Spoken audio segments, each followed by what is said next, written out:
can get started. Hello, everyone, and welcome to the webinar. This is a second in a series that are jointly organized by the TANZI program and the World Health Organization Regional Office for Africa. We also have the HIV Modelling Consortium, whose experts are among the presenters today. I am Edward Kataika from ECSA-HC Community, and I lead the TANZI program at regional level. And I will co-moderate the webinar with my colleague from WHO.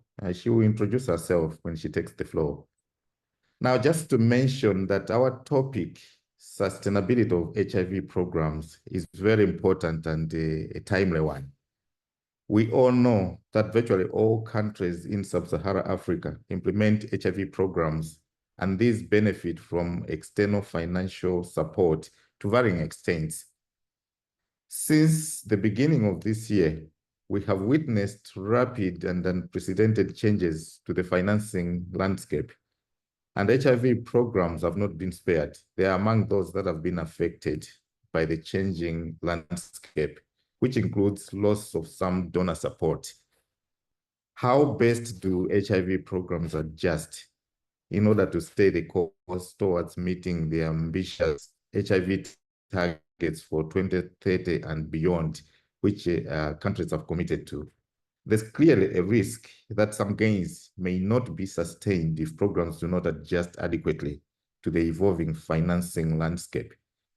So we'll be getting at this webinar insights from modeling experts, but also from WHO and the African Union, those that are involved in the HIV work, on how HIV programs might adjust to the changing landscape as they strive to sustain the gains and stay the course towards meeting their targets. So let me hand over to my co-moderator to get us started with the presentations and the discussion that follows afterwards. Juliet, may I hand over to you? You have the floor. Thank you. Thank you so much, Edward, and I want to warmly welcome everybody here. Thank you for being here. And during this webinar, which we really plan to keep time, it will run for 1.5 hours. And we are going to have 5 presentations. Speakers start speaking to this topic from different perspectives on how the changing ODA landscape impacts our efforts to combat the HIV burden. I want to highlight a few things as we get into this discussion.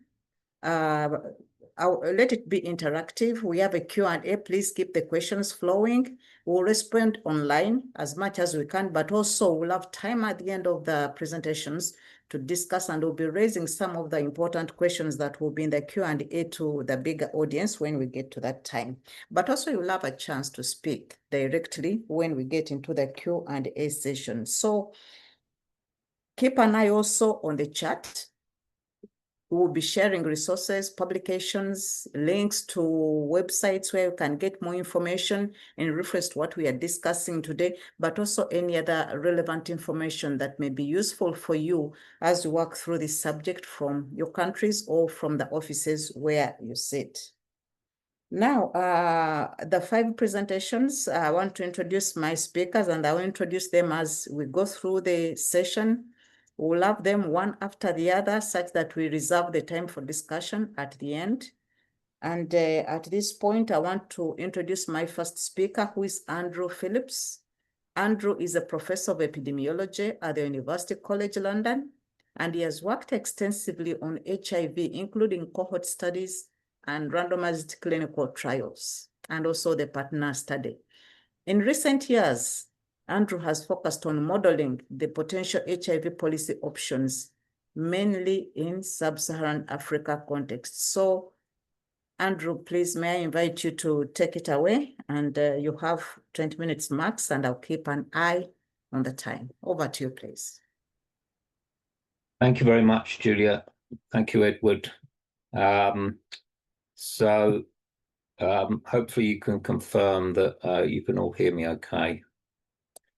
So I'll be talking about this work that we have a preprint of, which we put into the chat, So this is work that's been submitted to a journal, but it's under peer review. This is entitled Sustaining Progress in HIV in Africa through Enabling of Self-Care, Model Predicted Effects of Local Free Provision of HIV Self-Tests and Antiretroviral Drugs. And you can see the list of co-authors on this work. So the background to this, we all know about the recent developments and therefore a major challenge now for ministries of health in East, Central, Southern and West Africa. So I'll be referring to ECSA, where essentially I mean Sub-Saharan Africa, is how to maintain progress in suppressing HIV incidence while donor funding is substantially declining.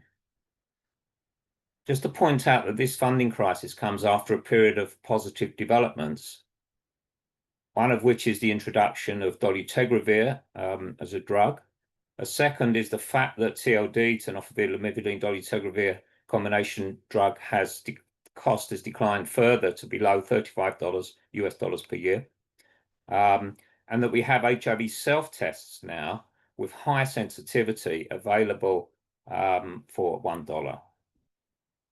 Now, so the further background is that WHO recommend, this is in general, WHO recommends self-care interventions that are made available to enhance access to services and to empower individuals to proactively take charge of their health more independently and privately if and when they choose to do so. They also point out that community pharmacists play an essential role due to their proximity and accessibility to individuals and communities. Pharmacists are uniquely positioned to provide medicines, education and health services. And WHO specifically recommend that pharmacists provide post-exposure prophylaxis for HIV prevention, which is also TLD drug, as well as emergency contraception. And also community-based health workers also represent a potential resource for enabling HIV self-care, particularly in areas where there isn't a local pharmacy. So these developments may point to a possible way forward with the funding constraints, which would be to make self-testing PrEP and TLD as PEP freely available without prescription in local pharmacies and in settings with no pharmacy through community-based healthcare workers, together with advice and access to educational materials. And I'd just be referring to this as enabled self-care. Community pharmacists and community-based health workers would also provide an alternative source of TLD, remember this is the combination drug to treat HIV, for people living with HIV on this regimen, which could help to relieve clinics to concentrate on those with HIV symptoms and need for viral load testing and regimen switching. Bringing HIV services closer to people to enable easier access has been demonstrated to improve levels of treatment retention and adherence, especially in men, and pilot studies of pharmacy provision of ART have shown promise. This approach would also provide a means for people who are taking PrEP and wish to continue to do so, to continue to have access to drug when otherwise there is the real threat of dedicated PrEP clinics provided by the healthcare system being discontinued.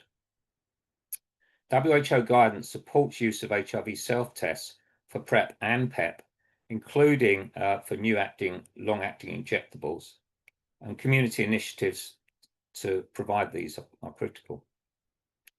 So here we use an existing model to assess the potential impact and cost effectiveness of such an approach. Given the financing challenges facing HIV programs in ECSA, we sought to identify whether the policy could be introduced, at least without adding cost to the health system. So where resources are limited, and so healthcare worker time is more valuable than ever, it makes sense to prioritize, we argue, making the necessary drugs and diagnostics widely and freely available with sustainable and robust supply chains, so that self-care is available for all, even if it will take time for some people to become educated about when and how to fully engage with self-care. Now, HIV Synthesis is an individual-based simulation model, which has been described previously.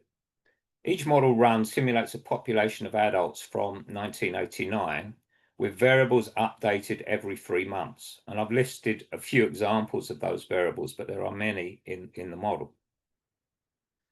Now, a proportion of people are assumed to have lack of access to HIV services, including testing, unless they're symptomatic with HIV. But they also assume to have lack of access to PrEP, PEP, and VMMC for reasons that could include distance to services, lack of time to attend clinic, or disability. We assume, however, that ART is accessible for all people diagnosed with HIV.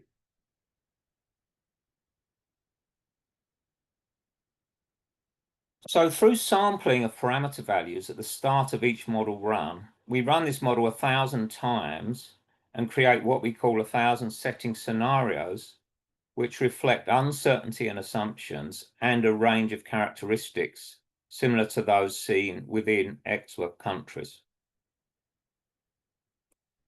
And then for each of those setting scenarios, we're comparing the outcomes from 2 different policies. One is not to introduce enabled self-care, and the second is to introduce enabled self-care. So as I said, local community-based access to HIV self-testing kits and confirmatory rapid testing at least, oral PrEP, PEP, and TLD for treatment for people with HIV who prefer to source the drug locally. With introduction of enabled self-care, due to cost constraints, we're assuming that HIV self-testing would actually entirely replace testing performed by healthcare providers. So this is not clearly something which is not ideal, but we think would be the reality if resources are going to be used to scale up availability of free self-tests in the way that we described. So that's with the exception of confirmatory testing in people with a positive self-test, where people would obviously have to go through more extensive testing to confirm HIV before being started on treatment at an HIV clinic, an ART clinic.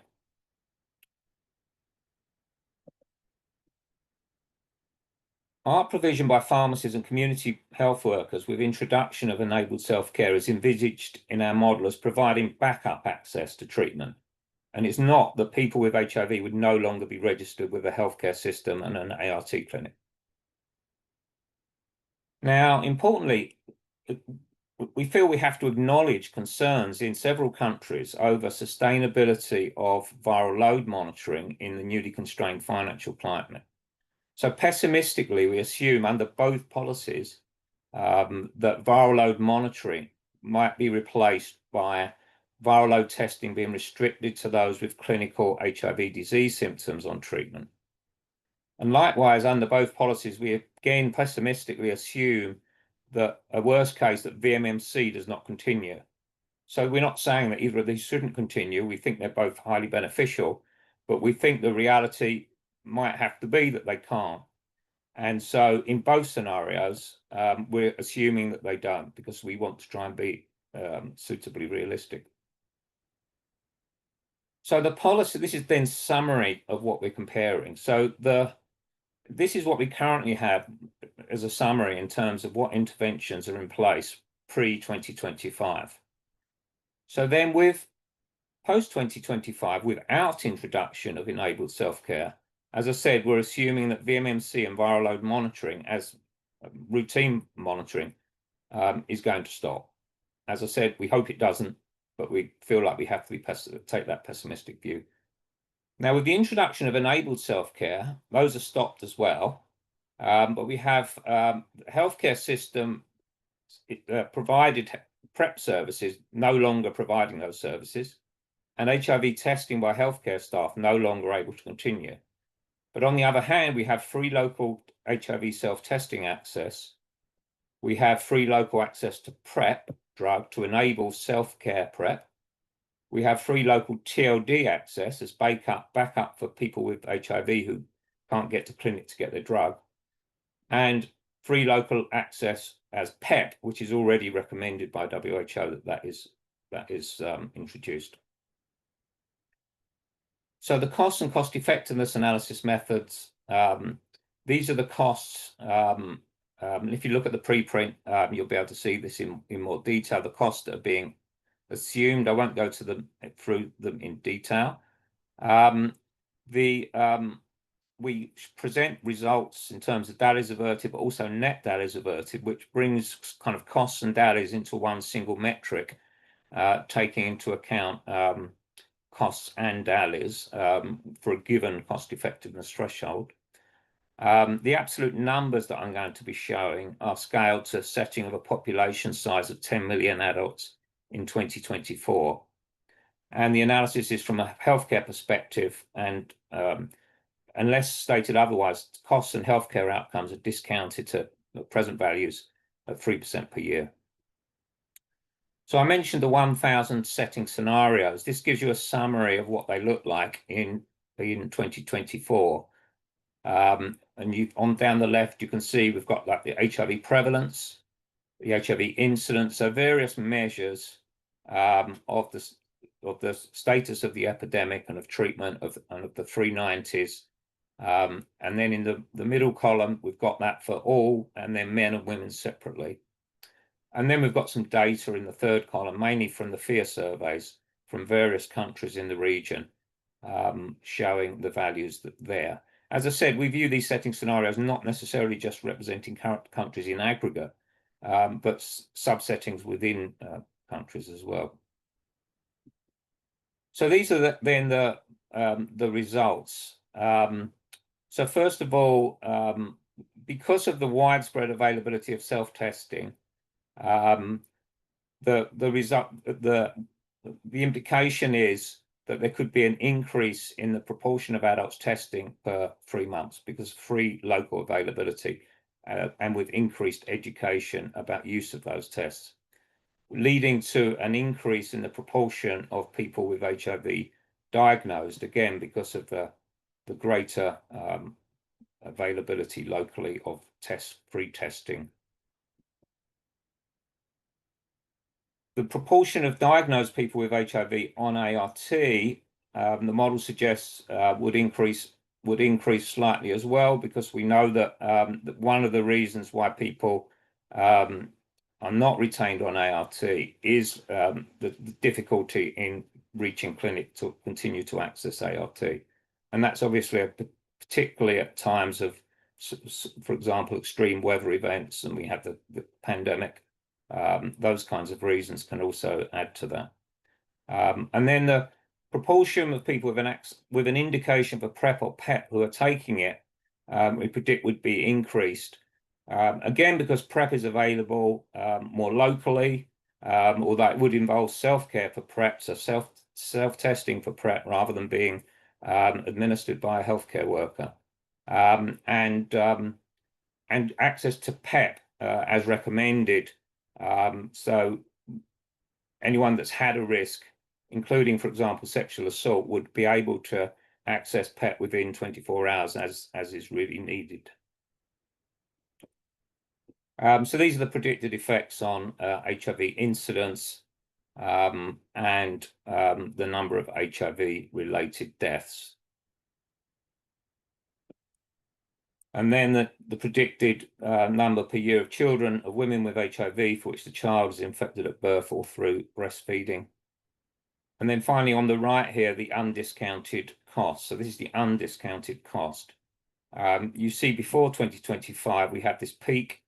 The drop-off in undiscounted cost is, the initial drop-off is mainly due to the introduction of dolutegravir, and then dolutegravir prices has fallen further. But the other reason for the decline is this assumed stopping of viral load monitoring and VMMC. So then you see the comparison from 2026 onwards. So given all of that, no immediate reduction in costs associated with this policy. It's very similar costs, but over time, a much lower cost. And looking at the breakdown of that, this is now discounted costs. You can see that one of the main benefits predicted is the reduced cost for clinical care for people with HIV due to the higher uptake of ART and use of ART. you can see this in more detail. You can see this in detail in the preprint, so I won't go into it now. So this is kind of the overall results then in terms of DALYs and costs. In terms of this population of 10 million people placed with a population of 10 million people, adults in 2024, predicted to be a mean over the setting scenarios of 36,000 DALYs per year averted, and a mean reduction in cost of $6.2 million per year. If you put that onto one scale, you get a greater DALY reduction because you're taking into account what other benefits you can get from those cost savings. And so that's minus 56,000 DALYs per year.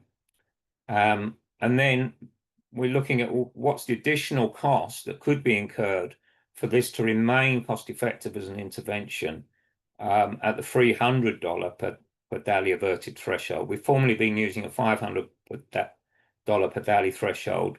We feel that more realistic now is probably in the new environment is probably something more like for $300 per DALY averted. It could incur an extra 17 million cost and still be cost effective at that threshold. So I think if there's concerns about having such wide distribution of drug and self-tests that there'd be wastage, there would be quite a lot of room for some wastage and for it to remain cost effective. Overall, the incremental cost effectiveness ratio, overall, it's a cost saving intervention, as you can see. And across the setting scenarios, it's cost effective in 92% of setting scenarios and cost saving in 83%.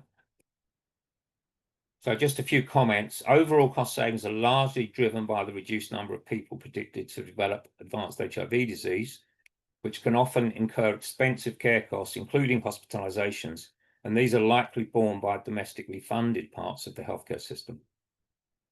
We assume that self-testing replaces healthcare worker-administered testing and that self-testing is generally more aligned to having had condom sex since last testing, as people need to take the initiative rather than, in some cases, the healthcare worker offering an HIV test without accurate knowledge of sexual behavior. And we account for the potential drawbacks of self-testing, such as potentially lower sensitivity and the fact that it does not necessarily lead to diagnosis in those testing positive. We recognise that the effect of easy, free availability of self-tests with community education on HIV testing when such a programme is introduced and sustained at scale is unknown until such programmes are in place. Policymakers who wish to consider such a policy will need to work with communities and evaluate its feasibility in their own country settings, including finding ways to navigate their country's drug and diagnostic kit regulations, ensure a robust and reliable supply chain to pharmacists, community health workers, and provide educational materials. We suggest communities be given opportunity and responsibility to suggest access points and to be part of this whole process.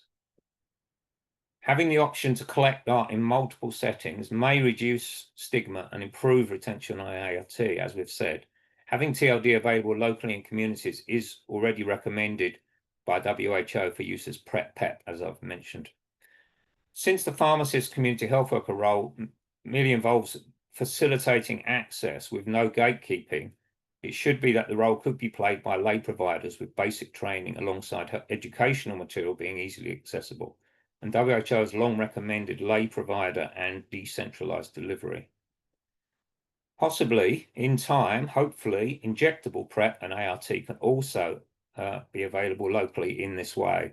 And I would hope that that would include injectable ART as well as injectable PrEP. So just to summarize, last slide, introduction of enabled self-care, providing access to free HIV self-testing kits and ARVs for prevention and treatment together with educational materials to enable self-care is very likely to be cost effective in most settings in ECSA and to allow incidence declines to be sustained at reduced cost. Policymakers who wish to consider such a policy will need to work with communities and evaluate its feasibility in their own country settings. Thank you very much. Thank you so much, Andrew, and really thank you for keeping time. You highlight the positive, what we've learned, the good lessons, which we do not only need to sustain, but even to scale up So the importance of mobilizing resources to make sure we get to that. Thank you so much. Colleagues on the call, I want to remind the Q&A is available for you to keep the discussion interactive, but also a recording of this webinar will be shared on the TANZI program, and the link to the TANZI program will be pasted in the chat, so you can always come back to it. But now, please allow me that we go to our next presenter who will be speaking to us about modeling the sustainability insights from HIV Modelling Consortium. And we are lucky to have Edna Mudimu with us. She's an associate professor in the Department of Decision Sciences at the University of South Africa, and she is the chair of the HIV Modelling Consortium. Her research interests lie in the mathematical modeling to project disease trajectories and assess the impact of the different policy options. So Edna, please, you have the floor and you have 10 minutes. Thank you. Thank you, Juliet, for the introduction, and greetings, everyone.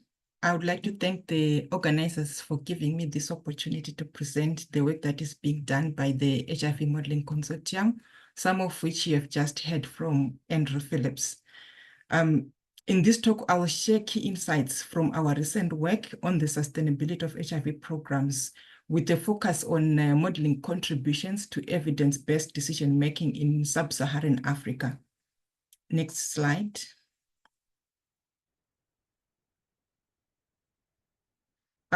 People on this call, some of you may not be familiar with the HIV Modelling Consortium or its role. So I thought it would be helpful to briefly provide some sort of background information about the consortium.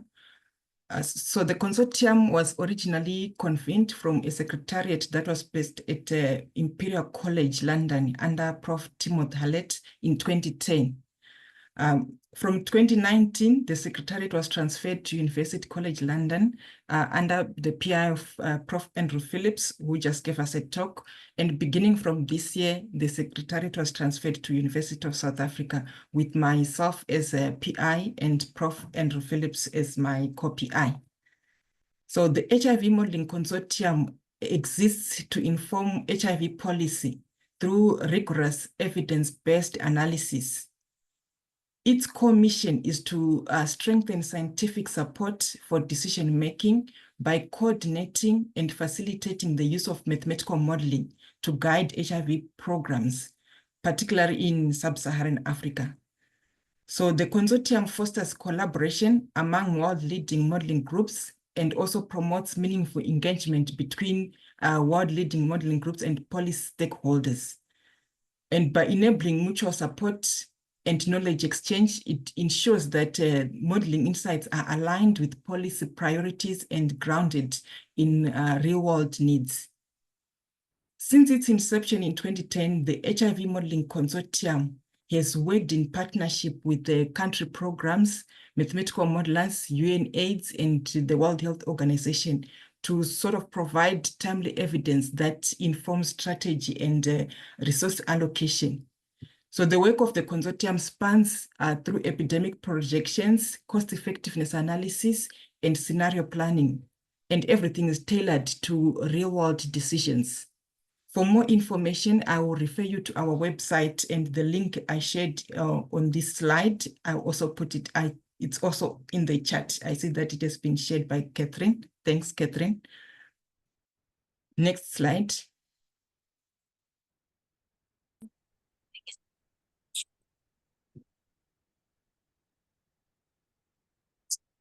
So,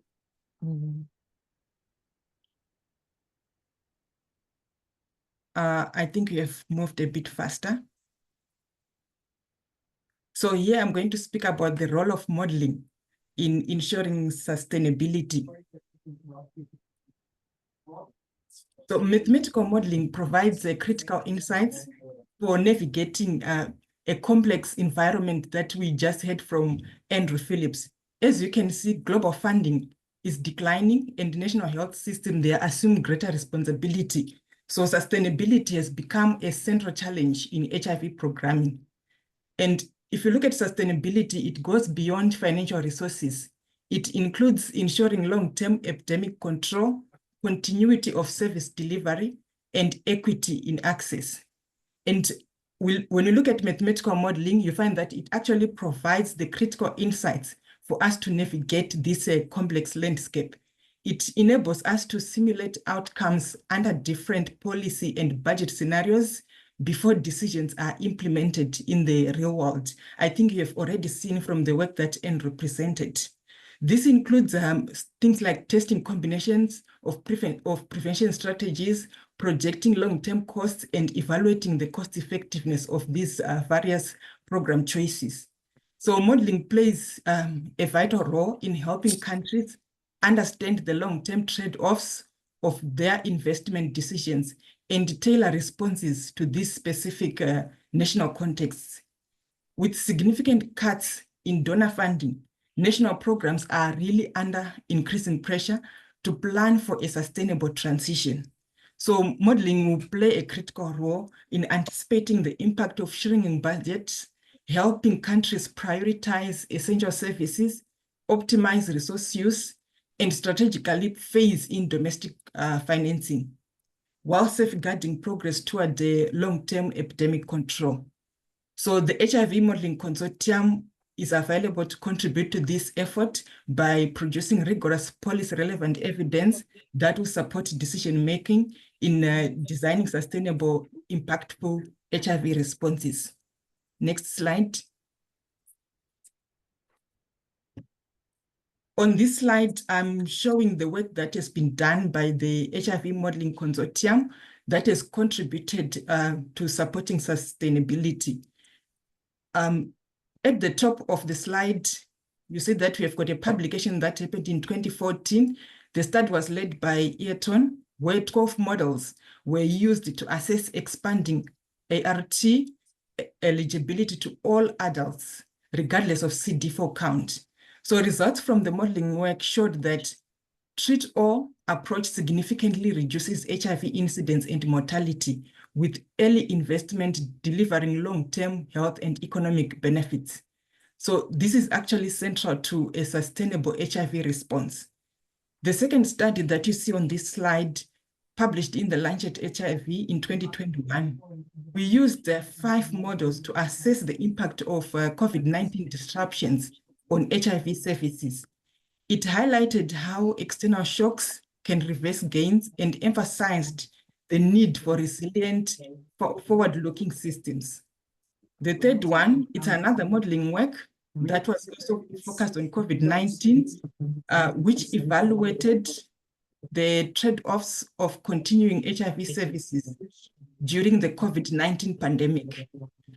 This study confirmed that the benefits of maintaining core services far outweighed the risks, reinforcing the role of modeling in protecting long-term outcomes, even in crisis settings. I can hear someone speaking in the background. So, looking at, thank you. Okay, go on, Edna. Thanks. Looking at these 2 studies that we're focusing on HIV, on COVID-19, we find that the modeling work, it partially contributed to the fast tracking of multi-month dispensary of ART because of the results that we presented from these 2 studies. My last example is a +1 study on VMMC across 13 countries, which showed that VMMC remains highly cost-effective and impactful. It underscores how modeling guides efficient investments in prevention, key to sustainable epidemic control. So these studies that I've shared on this slide and others not here, they all underscore how mathematical modeling, especially multimodal analysis, strengthens strategic evidence-based decision-making in HIV programs. And by drawing on multiple independent models, we improve confidence in projections and better account for uncertainty across different settings. This approach enables programs to anticipate outcomes, prioritize continuity of life-saving services, and manage constrained resources effectively. So multimodal findings also support robust cost-effectiveness assessments, guiding the efficient and sustainable allocation of resources, which is a cornerstone for a long-term epidemic control. Next slide, please.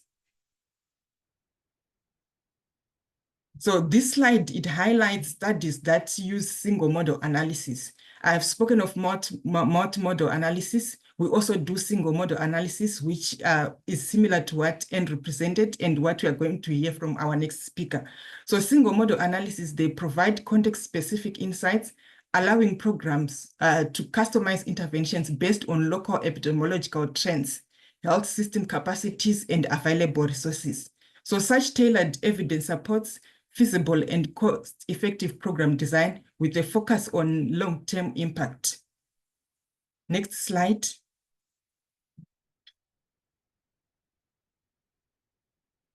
Moving on to the Modelling Consortium and the ongoing projects. We are currently working on what we call the HIPSA project, which is modeling to inform HIV programs in sub-Saharan Africa. This project brings together 5 leading HIV models: Optima, Goals, HIV Synthesis, eMod, and Tembisa. And using harmonized data and assumptions, these models are able to work in all the three countries, which is Zimbabwe, Malawi, and South Africa. The project was launched in 2022, and it has got 3 phases. In phase 1, we compared baseline epidemiological estimates across the participating models. And we did this to make sure that our models are agreeing, because at times we find that models can give different results because of the baseline the baseline settings of that particular model. Hence, to avoid that, we did an exercise where we're actually comparing these the outputs from the baselines. In phase 2, which is now nearing completion, we are evaluating the cost effectiveness of HIV interventions selected in the 3 countries based on country needs and priorities. So the next phase is now going to be phase 3, and we are going to explore how to optimize HIV budget allocation using the interventions in phase 2. And you just have to note that the interventions that we are considering in each of the 3 countries, they are different. And we were guided by the policymakers in each of the 3 countries that we are working in. The second project, which is relatively new, we call it the HIV Control Project, and it focuses on identifying combinations of testing, treatment, and prevention strategies needed to sustain incidence declines across different epidemic settings. In this project, we are focusing on 9 countries, and I've listed them on the slide. On this slide that you are looking at. We just started on this, hence we do not have any results yet to show, but we are working closely with country policymakers to make sure that our modeling will help in decision-making. We also contributed to the recent impact of US foreign aid reductions on global health outcomes. A paper is now available as a preprint, and you can have a look at it. Members within the consortium also contributed to different countries, and I think the next work that you're going to listen to is actually from Zambia. So these efforts that are done by the HIV Consortium are critical now as HIV programs face increasing funding constraints, and multimodal approaches improve the credibility of policy guidance and also help pinpoint the most cost-effective interventions, supporting strategic planning, efficient resource use, and long-term epidemic control. Next slide. I'm just going to give a few concluding remarks here, just highlighting the lessons that we have learned as a modeling consortium. We have seen that early local engagement improves model relevance. Timely results also are crucial for influencing policy, and quality data remains essential, underscoring the need to strengthen our surveillance systems. Then, talking about how modeling can support sustainability, we find that models should be used to prioritize interventions given constrained resources, guide donor transition planning, and access long-term affordability of HIV responses. And looking ahead, the HIV Modelling Consortium is exploring new research areas, including AI applications in HIV modeling. Next slide. This slide, I'm not going to take a long time. I just want to put my acknowledgements and extend my sincere thanks to all the modeling groups working closely with the HIV Modelling Consortium, as well as members of the Executive Committee for their invaluable contributions and commitment in advancing the consortium's effort. Last but not least, I want to thank all the consortium affiliates. Your continued support is essential to the success of our work. Thank you so much for your attention. Thank you so much, Edna. Personally, I like the engaging of policymakers to ensure relevancy. But also you highlight a very important thing, the issue of data, because the model is as good as in the data, as it depends on how good the data is.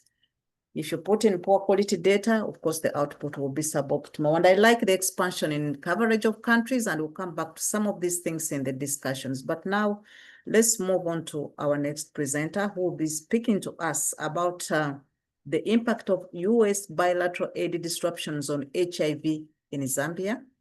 And we have Anna Beshte, who is an associate professor of population health at New York University Grossman School of Medicine. She specializes in mathematical modeling to focused diseases and compare policy options.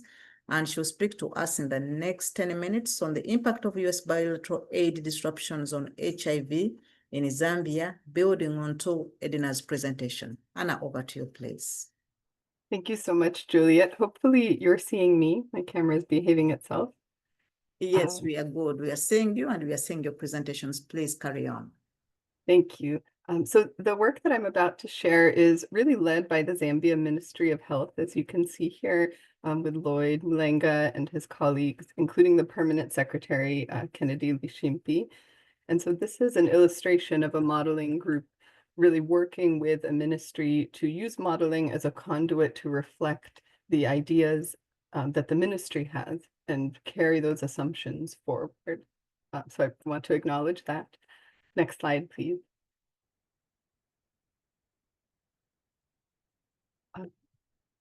By way of background, this is a modeling study set in Zambia. And Zambia is an important country to consider in the context of the current funding climate, because Zambia in 2024 received 84% of its HIV program funding from PEPFAR, and that's by far the largest of the countries with large HIV epidemics. We all know that funding and staff were recalled in January 2025.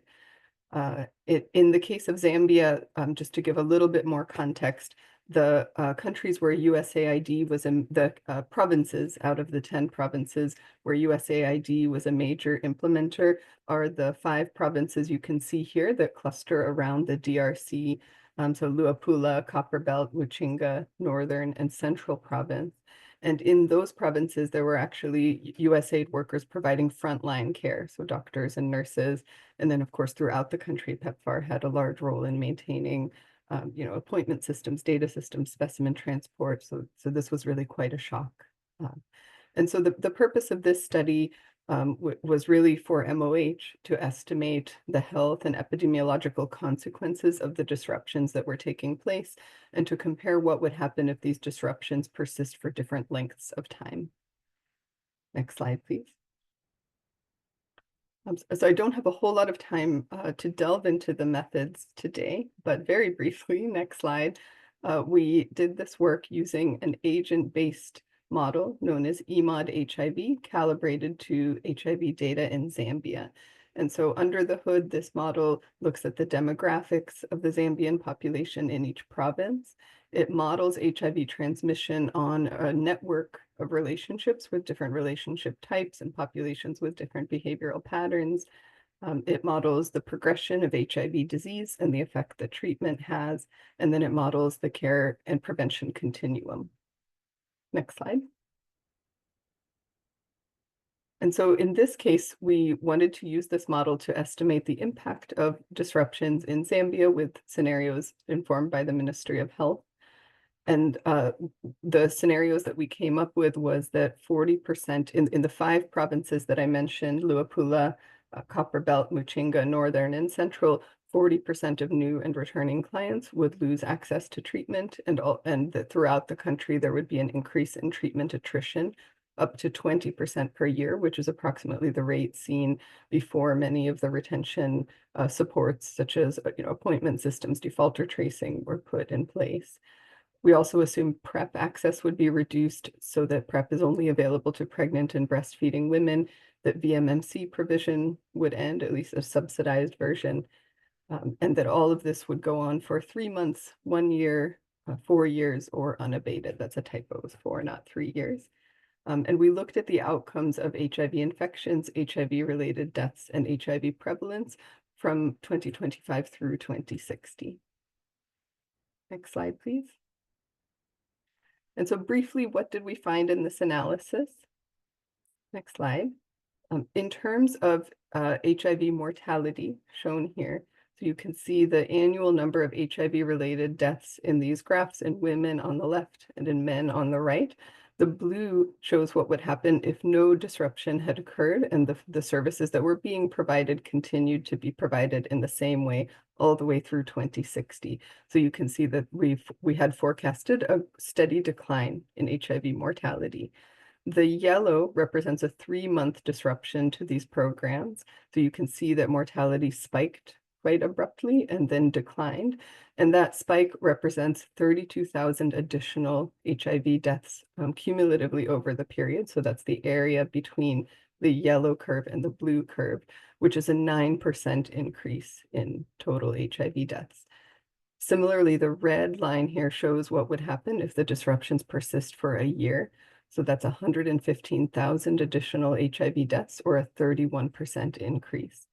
The green shows what would happen if disruptions persisted for 4 years, so one administration in the United States. So that's 330,000 additional deaths, or an 89% increase, almost a doubling. And then the very unpleasant looking pink curve represents about 1.5 million, 1.6 million additional deaths over this period, or a 427% increase. Next slide. We found similarly sobering results for new HIV infections and HIV incidents.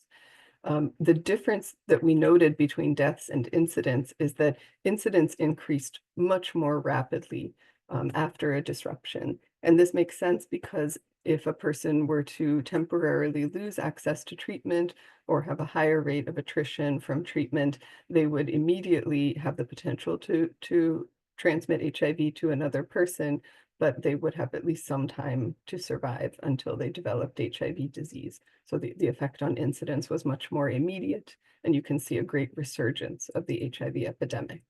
And so specifically, you can see our usual blue curve projected a very nice decline in HIV incidence without these disruptions. But with even a 3-month disruption, we saw 55,000 additional infections, or a 13% increase. With 1 year, a 47% increase, 3 years, more than a doubling. Again, that's a typo, that should have said 4 years, more than a doubling, 132%. And then unabated, we would have seen an 9 times higher HIV incidence on average over this period. So a large epidemic resurgence would occur. Next slide, please. And then finally, the effect on HIV prevalence. So here you can see the blue curve and the yellow curve are not distinct at all in these graphs. You can't see the difference between them. And that's because a 3-month disruption would have really no effect on HIV prevalence in the long term. It would increase very slightly and then go back to baseline.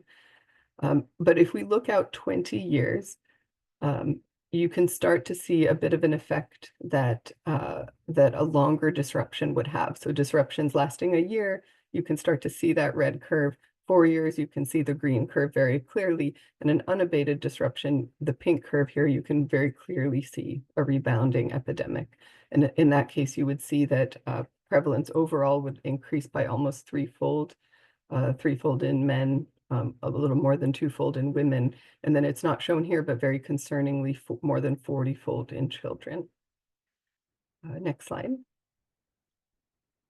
And so, just to put numbers on that, I just stated this, that you would see these very large resurgences, very large increases in acquisitions by 8.8-fold in deaths by 5.3-fold.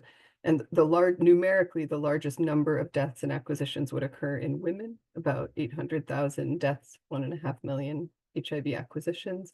The largest proportion increase would occur in children, so 22-fold acquisitions and more than 20-fold increase in deaths. So this is really a warning to, maintain HIV programs consistently. Next slide, please. So these are our fuller results, and for the sake of time, I won't go over each number here, other than to reinforce that really no matter what scenario we look at and what outcome we look at, we see that women and children bear the brunt of disruptions to HIV programming. So you can see here, you can see different durations of disruptions and different outcomes, deaths, acquisitions. You can see that the women column consistently has the largest numbers, and that the children column consistently has the largest percent increase, and these percent increases are very large. You can also see at the bottom here, some really kind of interesting and unexpected dynamics in terms of what these disruptions would do in terms of the need for ART after services are restored. So here we look at what is the number of person years on treatment between 2025 and 2060 if these disruptions were to occur. So clearly, if there were an unabated disruption, there would be many fewer person years on treatment because the lack of treatment would continue over time. But with shorter disruptions, you sometimes see that the need for treatment increases because the epidemic is rebounding, and so more people end up living with HIV, and at other times it decreases because of less time on treatment during the disruption period. Overall, there's not too much change in the need for treatment in adults for disruptions that are not, just unabated for the entire time, but there's a much greater need for treatment among children if HIV programs are disrupted. So I think that's another lesson here, that these disruptions will increase the need to focus on pediatric HIV treatment. Next slide. Of course, there's a great deal of uncertainty about the effects of these disruptions. What we did here was simply to use a model to reflect, some relatively simple assumptions informed by the Ministry of Health. They wanted to see a particular idea play out in terms of what might this look like into the future. And the results are very sensitive to assumptions that we made. So for example, if ART attrition were to go, instead of going to 20% per year, if it were go to 10% or 30%, everything you see would change. The percent change from the main analysis would be by about 20%, or in some cases even 30% different than what you've just seen. If in those northern areas of Zambia, access to treatment were to change to decrease by only 10%, or were to decrease by a very large percent, by 70%, which was about the percent of clinics where USAID had a role in implementing HIV services, our assumptions would change, but our results would change, but not by more than 20% of what you've seen. And then if circumcision and PrEP were to continue, you can see that would change our results again by 20% or less. So interestingly, although there's a great deal of uncertainty about the effects of the disruption, the percent change in the results from the main analysis is at least the same order of magnitude. It would change roughly by plus minus 20%. And so the seriousness of maintaining these services is similar. I think the general story is similar, even in the face of a great deal of uncertainty about the exact numeric effects that these disruptions have. Next slide. Sorry, Anna, please wrap up. We are running late. Yes. So very briefly, what can be done? First of all, clearly limiting the duration of the disruptions is important. If it were limited to a 3-month disruption, it would limit excess infections by 13%, deaths by 9%, and no appreciable change in prevalence after 20 years. Next slide. And then the second thing, this really underscores what Andrew Phillips shared at the start of the seminar, bringing it full circle, deploying strategies to overcome commodity gaps and overburdened human resources, such as HIV self-testing, which you just saw in great detail. Evidence shows that self-testing can reduce costs by 15 to 23%, staff time by 40 to 85% to perform testing. And WHO does recommend using self-tests to reduce burden on staff to backfill stockouts in the first test of the 3-test confirmatory testing. And as Andrew has shown, there's opportunities to grow self-testing use in the private sector, in communities, and to support PrEP use. Next slide. So just to summarize what you've seen, funding disruptions could reverse progress toward HIV control in Zambia. If the disruptions persist for a year or more, that resurgence will persist for decades. Women and children will bear the brunt of the disruptions. And as we saw at the start of this webinar, tools and strategies are needed to enhance the reliability and the efficiency of HIV services. For example, the use of HIV self-testing to deal with test stockouts, reduce costs, reduce human resource burden, and similar strategies for treatment and prevention. Thank you very much.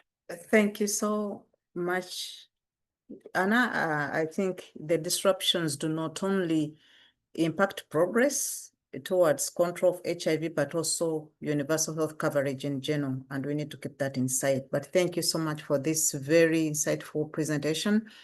Thank you so much for the questions in the Q&A, and I do take note of that. Speakers, please respond where you can, but I'd like to raise some of these to the floor when we come to the Q&A, and I will be requesting specific speakers to respond to some of those. But right now, let's move on to our next presenter, who is Mustafa Zakari. Mustafa Zakari is the Senior Health Systems Officer at the Africa Medicines Agency. Is the Health Systems Officer and Africa Medicines Agency focal point at the African Union Commission.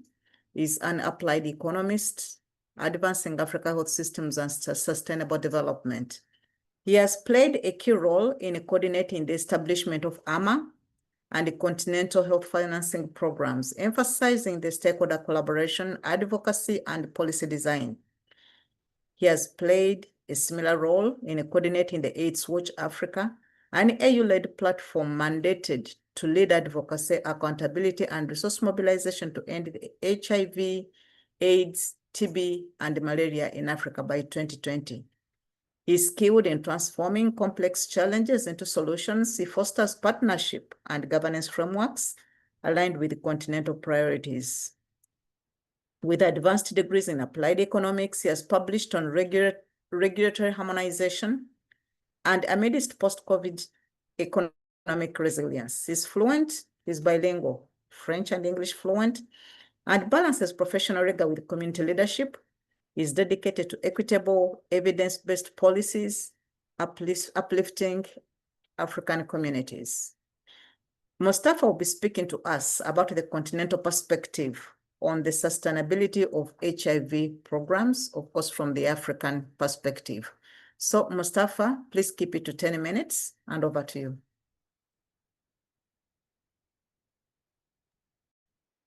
Thank you very much, Madam Moderator, for the very generous introduction. Can you confirm if I'm audible? Yes, you're very audible. Please carry it on.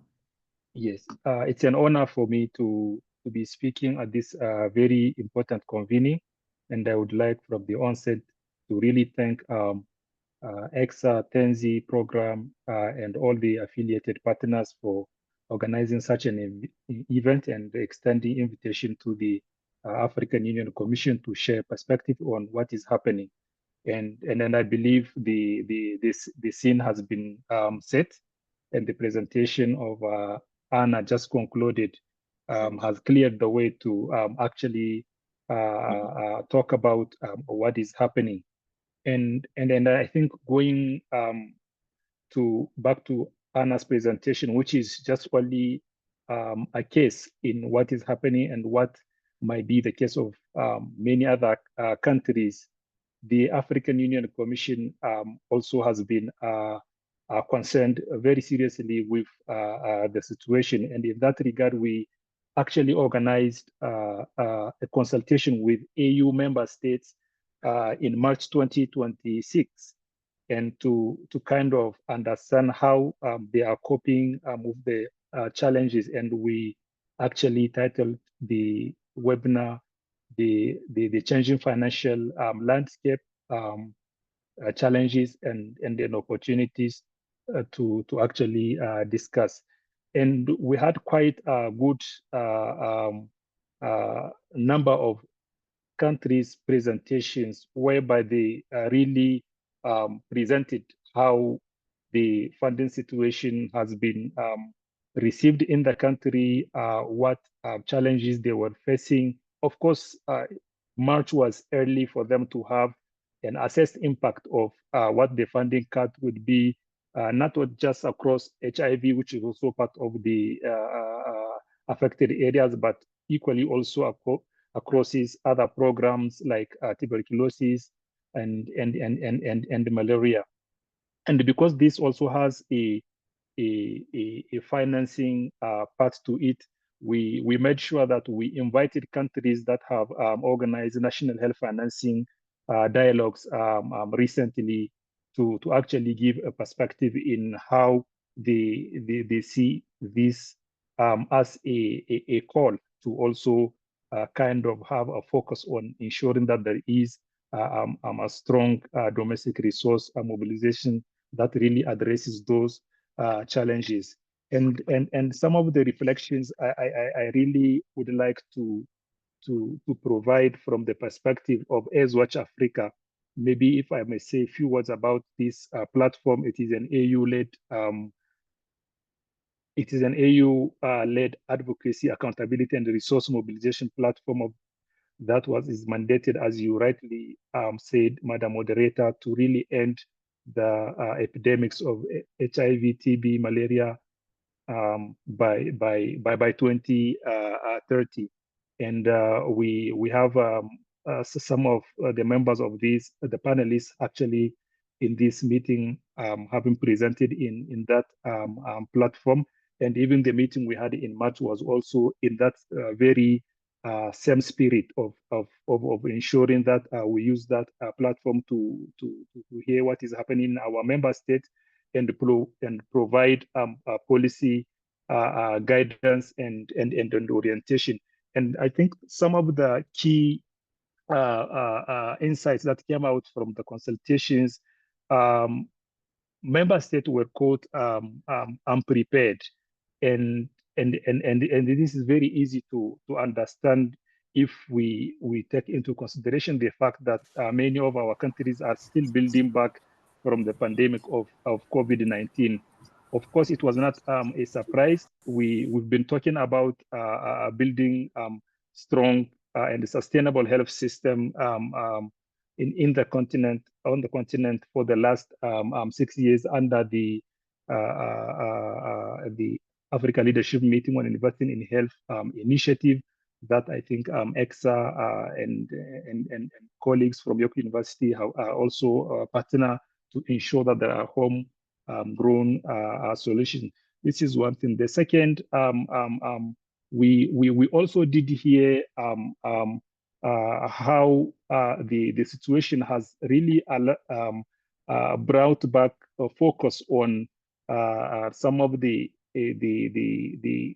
initiatives we've been pointing member states towards, to like innovative financing mechanism. And if I quote some of these initiatives mentioned by some of the member states to cope with the situation, I still remember one country echoing that there is a need to actually have and develop a health financing law in collaboration with the Ministry of Justice to ensure that there is a strengthening and implementation of key health reforms, including the integration of the HIV services within the broader health system strengthening scheme. The verticalization has been pointed as one of the reasons why maybe this situation might have a far more reaching impact. And if people were still talking about let's not allow what happened with the pandemic, with COVID pandemic to happen, by ensuring that our health system are reinforced, strengthened, and prepared for the next pandemic. But then in the middle of that, the situation hit, and the focus has been brought back to this. And we've also heard a lot discussion around the need to ensure establishment of a multi-sectoral national health committees to ensure that all the key stakeholders are part of that convening at country level, but also inter-regions, inter-regional collaboration to inform or to strengthen experience sharing in that regard.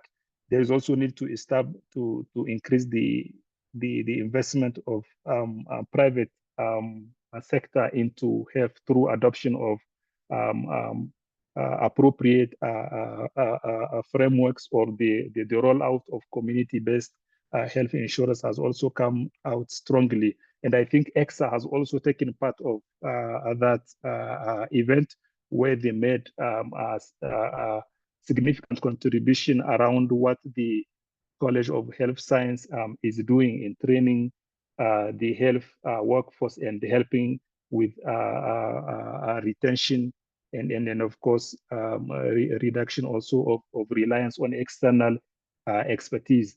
But then what came out when we reflected later after the meeting, there was no proper and harmonized policy direction in really coping of the situation.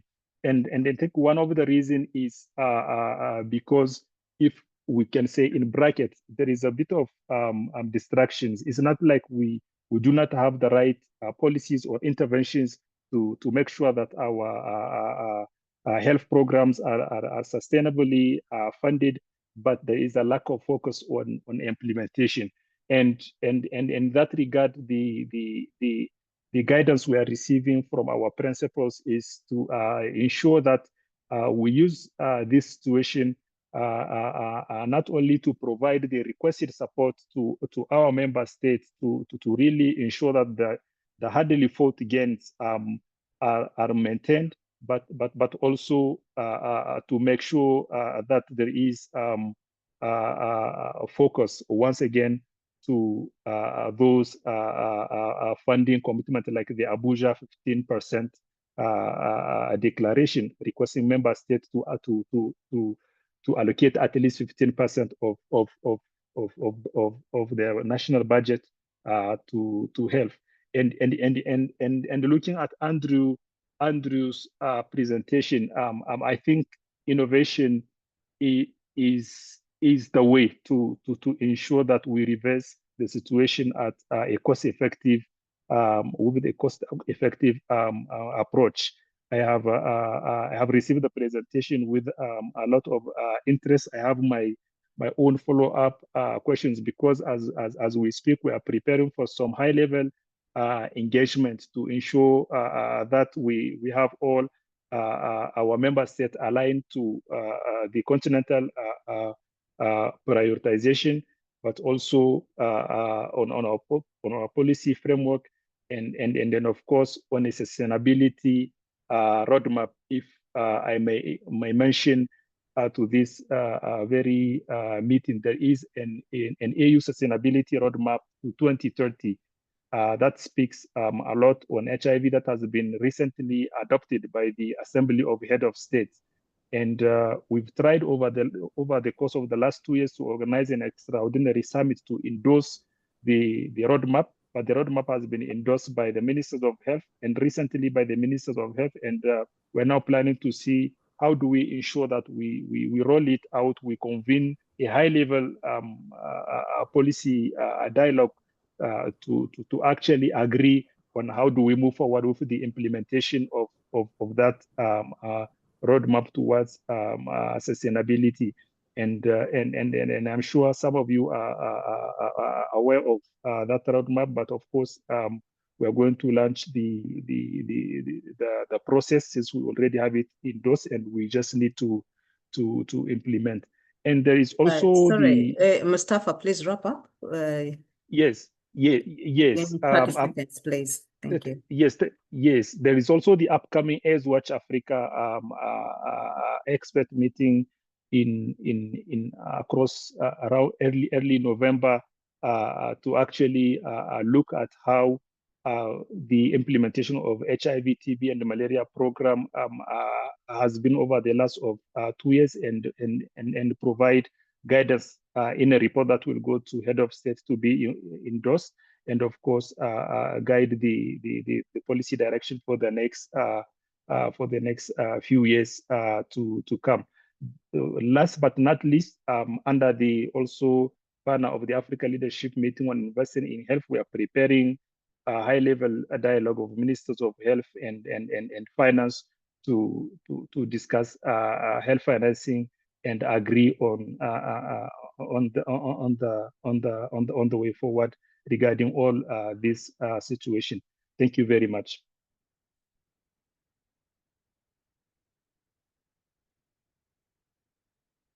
So thank you so much, Mustafa. Thank you for drawing our attention to implementation of the sustainability roadmap for the continent, but also sharing with us ongoing action. And I was happy to note in the chat, a colleague has mentioned that Botswana has already stepped in and they funded all the programs that were previously supported by PEPFAR.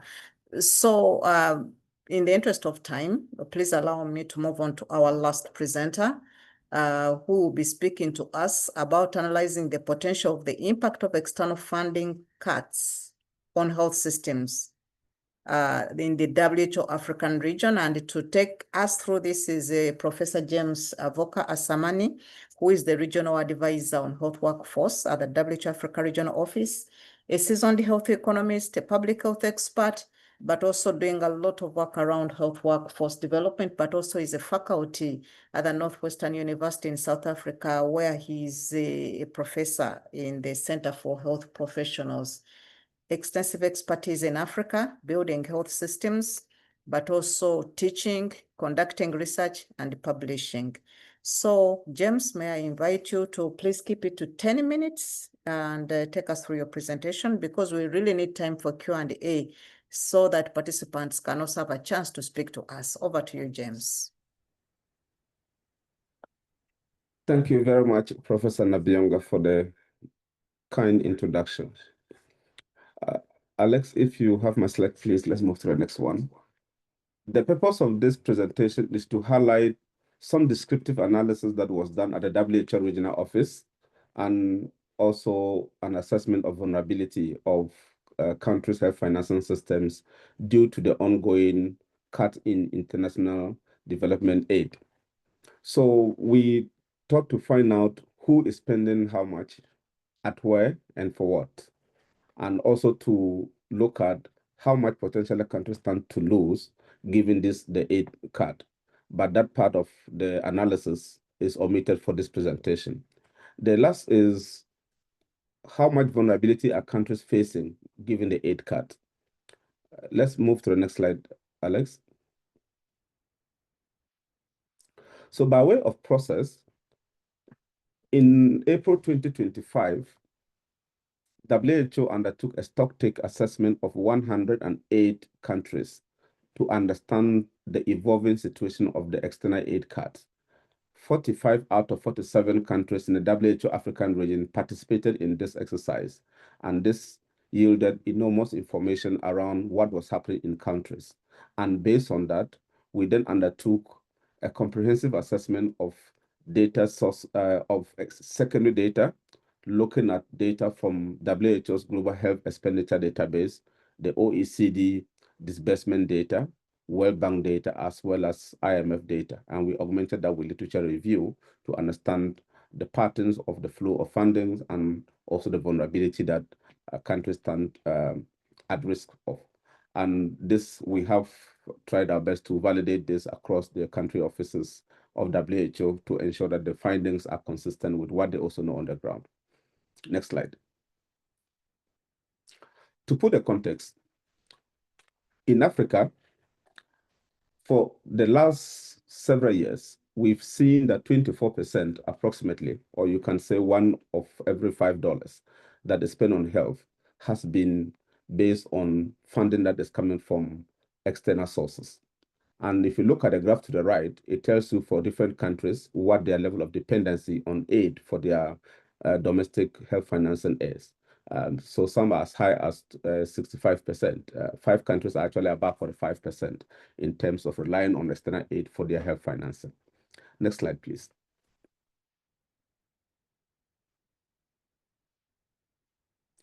If we look at, so how much aid actually comes to Africa? When I say Africa, it's 47 out of the continental countries. This is restricted to the WHO African region. We see on average, it varies from year to year, but obviously during the COVID-19 and even the years after COVID, aid coming to Africa has remained slightly higher. And on average, $64.4 billion coming to Africa in terms of aid for anything. The health sector is receiving 23% of the total aid coming to Africa. And also to remind you that 11% goes into humanitarian aid, but part of humanitarian support is also around health. So if we were to be able to disaggregate that, we could see that the health sector might be having a much bigger share of the external aid coming to Africa. However, the data does not allow us to disaggregate further from the humanitarian aid angle how much of it was intended for health. Next slide. So the question is, of 64.4 billion for aid in Africa, of which 23% is for health. If you look at that and say, okay, who is actually funding what in Africa? We see that the United States of America is really having a huge proportion of that particular external aid coming to Africa. So the United States is controlling 35% of the aid coming to Africa. If you look at multilaterals, excluding the World Bank, which has 12%, the rest of the multilaterals together is roughly 33% of the aid. Then we have other countries of significant contributions, the UK, France, Germany, France, and I think also Canada. And also key to note that 85% of the aid coming to Africa come in actual real aid grants. They are like free money, even though we will see later that much of the spending is dictated by the donors themselves. Next slide. What is the money spent on? 33% of the health-related ODA that we see, the external aid, is actually spent on HIV and STD controls, particularly monies coming from the US. Relatively small amount of monies are spent on other areas like health system strengthening, resilience, or chronic disease management other than HIV related. And so for the US money, 75% of it was actually spent directly on HIV, STD control, and malaria. So that now is becoming clear where the money is coming from and also where it is spent on. Next slide. If we look at which countries are receiving the most of this money in terms of volume, this is not per capita, we'll see that 25 countries in the African region actually receive more than 90% of the aid coming from external sources. And this is the average between 2019 and 2023. So those 25 countries, the top 10 among them, if you look at this graph, except Nigeria, they mostly lie from East and Southern Africa, maybe also the exception of DRC, but DRC, yeah, which is more in the central. So you can see that much of these funds are spent at countries that have got higher burden of HIV, and also for Nigeria and maybe DRC, higher burden also of malaria. Next slide. So the question now is, who implements these grants that are coming in? The data is not available for all donors, but at least for US, we do have the data. The US money, 90% of it is implemented through civil society and NGOs, the private sector, and then teaching institutions. And also sometimes the multilaterals themselves do implementation. Only 10% of this external aid is going through government budget, what is they call the on-budget support. So with that, the challenge is that it might take even a longer time for governments to have the full picture of how much has potentially been lost in their countries due to the external aid cuts. Next slide. To put this funding flow in context, 14.6 million is coming to the African region for health alone, mostly from 6 countries and multilaterals, spent largely on 25 countries, mostly implemented by NGOs and civil society, and mostly on HIV, STD, and malaria. What this means is that it might take time for governments to know how much would be lost, and they may only get to know when the NGOs and civil society shut down or they close delivering the services, and they now begin to see the real impact in some cases. And what it also means is that governments need to invest more as soon as possible to protect the programs that will be affected, particularly HIV, malaria, and then STD control. And it might be better to think about it in terms of integration. Next slide. As I would like to conclude, I want to highlight beyond just the volumes, what are the vulnerabilities countries are facing. Next slide, please. To look at the vulnerabilities, we look at 4 factors of exposures: current levels of spending within which countries can reallocate resources or not, level of aid dependency, ability of government to expand their budget space, so what we call the budget space potential, and capacity to borrow either domestically or internationally to be able to augment in the meantime for gaps that may be found. We use statistical analysis to determine the weights of these factors of exposure in terms of how they contribute to the overall vulnerability score. Next slide. Along these 4 factors of exposure, we found clearly that in Africa, the per capita spending varies widely from $30 to over $700, and that we are depending on 24% of our health spending depends on aid.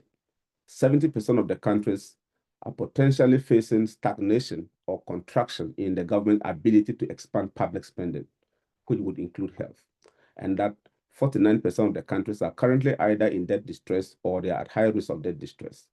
Put all this together, the average vulnerability is around 60%, but it's as high as 92% in some countries. And you can see the map there, which shows you which countries are at higher risk of, which countries are having higher vulnerability in terms of their health financing.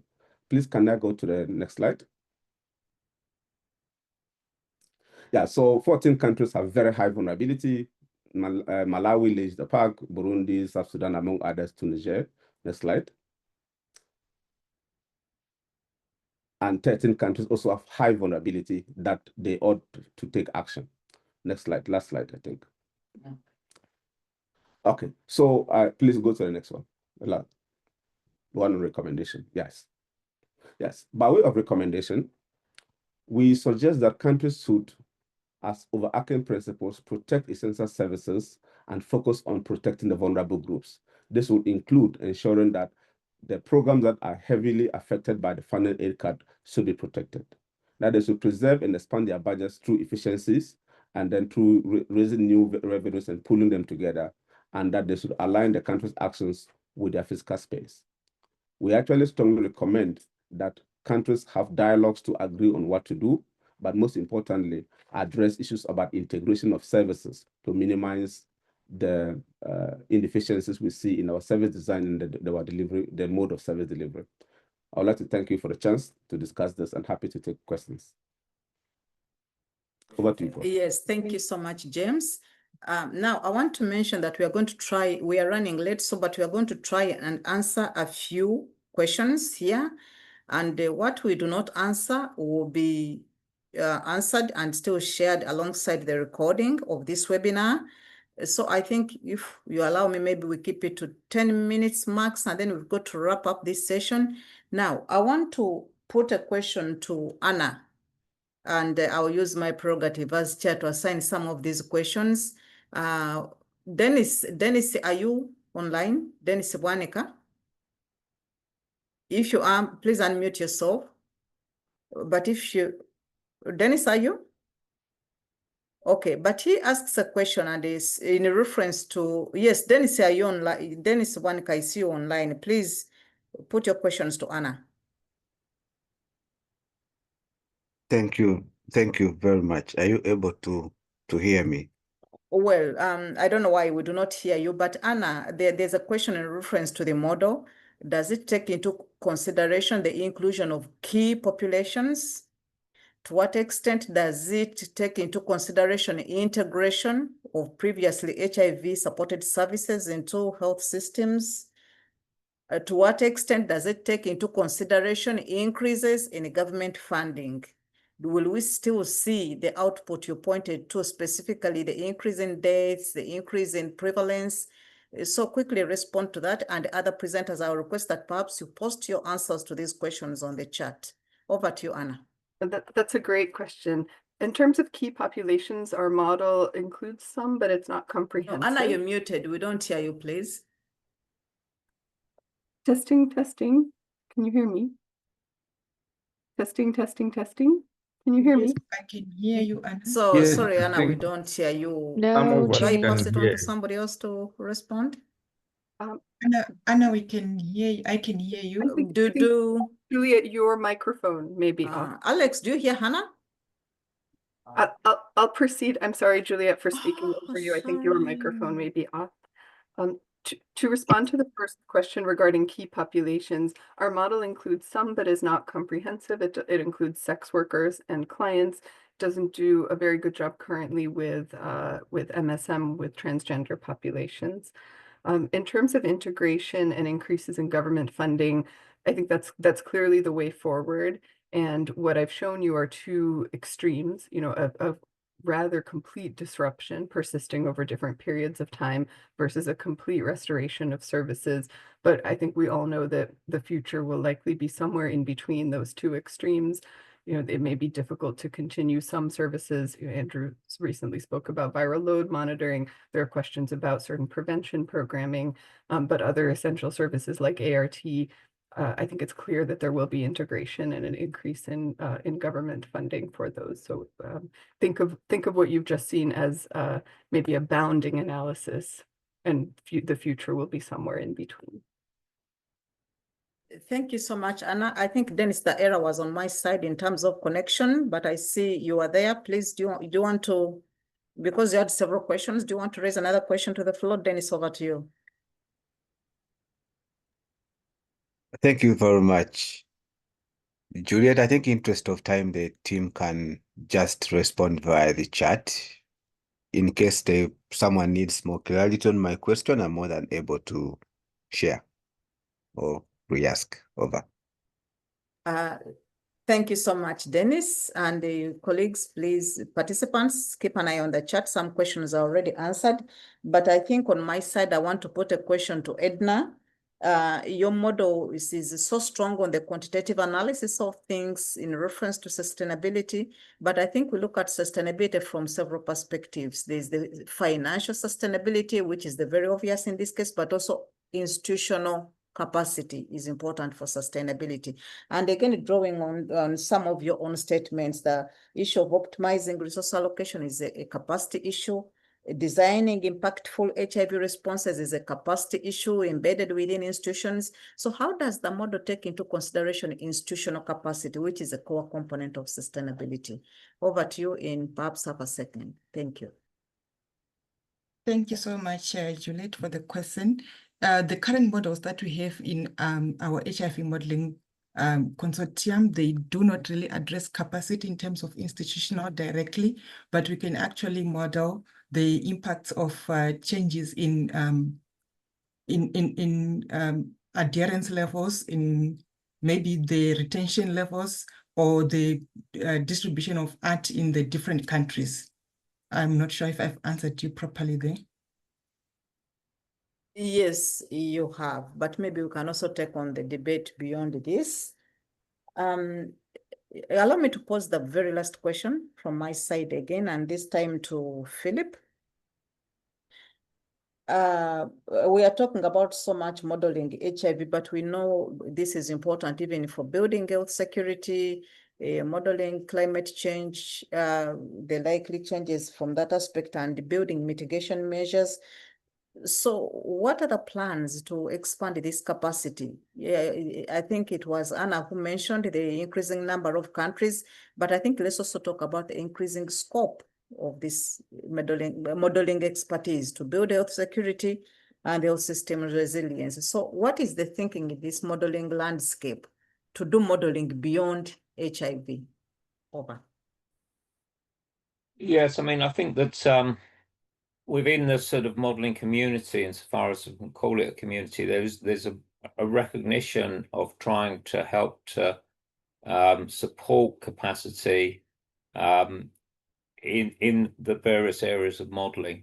I mean, I'm very much in the area of HIV modeling, although we are involved in, for example, another modeling project in Malawi called the Tanzila project, which is a more general model of the healthcare system, and that is very open to people that are interested in modeling, to be in touch, to look at the freely available materials there, and to pose questions to the group, to download the model and to try to run it. So I think the general point would just be that I think for those that are interested, there is quite a lot of online resources to get started.